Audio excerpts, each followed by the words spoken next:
যখন মানুষ দিন থেকে দূরে সরে যায়, অনেক দূরে সরে যায়, তখন আল্লাহ তাআলা তার সাথে একটা স্পেশাল শয়তান সেট করে দেয়। তখন ওই শয়তান তাকে কি করে? তার উপকার করে, তাকে আরো বেশি ক্ষতি করার চেষ্টা করে দিন থেকে দূরে সরিয়ে নেওয়ার মাধ্যমে। আর তার উপরে আল্লাহ এমন রাগান্বিত থাকেন, রাগ হয়ে তাকে আল্লাহ দুনিয়ার লাইনে শুধু দিতেই থাকেন, দিতেই থাকেন। আর সে মনে করে সে সফলতার দিকে এগিয়ে যাচ্ছে।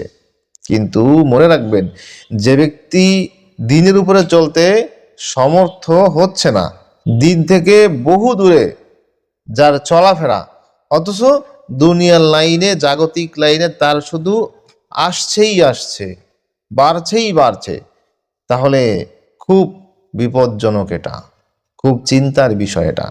আর যদি সে লোক বা কোনো লোক দিনের উপরে চলছে, মজবুতভাবে চলছে, এরপরেও তার উপরে দুনিয়ার লাইনে আসছে, দুনিয়ার লাইনে উন্নতি হচ্ছে, তাহলে এটা একদিকে যেমন আল্লাহ তাআলার রহমত, তেমনি আবার এটা পরীক্ষাও।